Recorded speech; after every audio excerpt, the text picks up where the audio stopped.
So this is this is the better version of this game. It was released on Super Nintendo, PlayStation, and I think it was released on Sega, but I'm not sure. Don't quote me on it. I never played it on Sega, so I can't speak to that. But I was originally going to play this for Super Nintendo because I have it, and I'm not a fan of that. So I decided instead of giving you guys a crappy game to sit through, which I don't enjoy that one. And I have played hours of that. I decided to go ahead and play the um, play the PlayStation version of this game, which is a lot more fun. Um, and I think the difference is this is Batman Forever, the arcade game for PlayStation, whereas the Super Nintendo and I think Sega, if they had a Sega version, was not the arcade game. So this was a lot of fun. So that being said, I'll go ahead and start this game.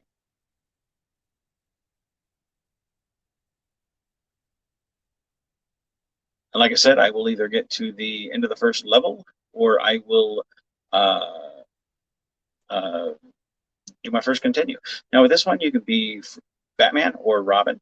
Now the thing that I like about this game is Robin actually looks like Robin how he appeared in the movie, whereas the Super Nintendo version, he didn't. He had like a full green mask that kind of connected to the suit or whatnot. I think that might have been. I mean, he looked like how he looked in the coloring book, um, because the coloring book looked really off, and I never understood why. And I think it was because it was concept art. It wasn't actually how he appeared in the movie. Um, and it's kind of like how Star Trek Generations had the action figures not look how uh, they actually appeared in the film. So how that stuff is they actually send that stuff to.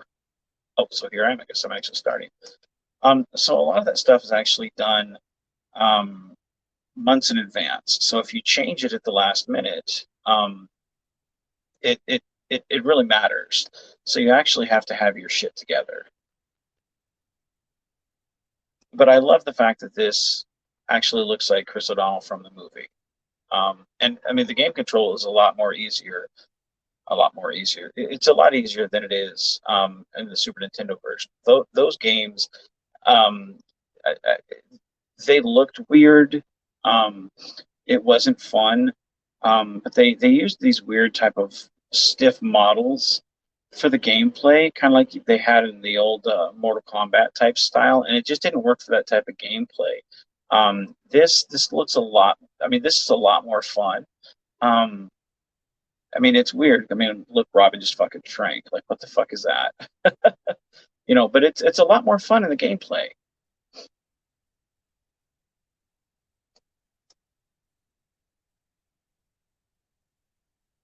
And as you can see, you see the two-faced thugs that were in the game or um, in the movie.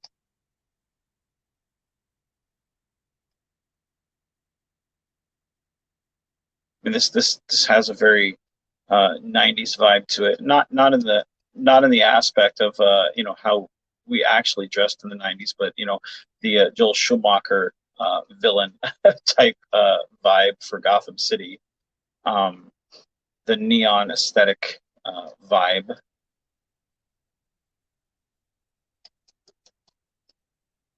And you could definitely see where this, would have been a very fun arcade style game to play. Um, like I said, it was either this one or the very stiff controlled Batman Forever for Super Nintendo. If any of you guys have played that game, it's you guys can vouch. It's not a very fun game to play. I'm sure it wouldn't be a very fun game to watch. I wouldn't want any of you guys to sit through that.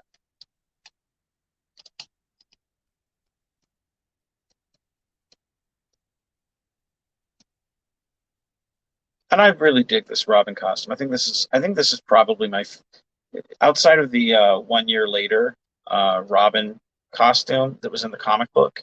I think this is probably my favorite Robin design. It's certainly my favorite live action Robin costume. I think it. You son of a bitch. I think that's my fuck. See, I already died. No, there we go. I think it's my favorite Robin costume. 'Cause I think it just looks really good for what would be armored for Robin. But I mean, the game is really fun. I mean, I died. I mean, it's an arcade game, but a lot of punching, a lot of jumping, a lot of confusion of what's going on. Obviously, I don't know what the fuck's going on. But it's really good. Um, Royce and I played this game. Fuck, man, we played it for over an hour before we switched to one of his car games. Um, but I mean, you can only hold the attention span of a 4-year-old for so long. But he loved being, Robin. It's either this game or Lego Batman that we play. But he loves being, whenever we play, he's always the boy wonder to my Dark Knight. And he loves this game. He absolutely loves this game. He'll pick up the controller and he'll just, of course, he has no idea what's going on. He's like, wait, help me. you know, you have failed. Gotham City's fallen under. Oh man, fuck off. See, just fucking look at that. That is cool as shit. Even though Batman's logo is way too big. But I mean, dude, look at those graphics. That is cool for the time. And Robin looks fucking pimp. Like that is just a cool Robin costume. But anyway, that being said, I think if you have a PS1 or if you can download this anywhere, I certainly think it's worth the play. It's a fun Batman game. Um, it's just fun. You can pick it up if you don't know the controls. I mean, fuck, man, I haven't played this game. As you guys have heard me say before, I haven't picked this game up in so long. Um, well, I'll rephrase that. I hadn't picked it up before I played it with Royce. But I'm not any good at these games, as you can see. Um, but I mean, before Royce and I played it for like an hour straight, I hadn't picked it up in hell. I want to say 21 years, maybe 22 years. Yeah, it's been over 2 decades. And I was able to just like that. Royce, 4 years old, doesn't know anything about the game. It's like, what button do I press? Oh, I got it. And it's, oh, okay. I didn't have to explain nothing to him. So, I mean, it's easy pickup game. It's fun. Um, Great graphics, especially for the system. It's just great. Especially if you can pick it up cheap enough or download it. But anyway, I think it's one of the better Batman games out there, especially for the earlier systems. Um, you know, uh, so anyway, with that being said, keep on geeking on, guys.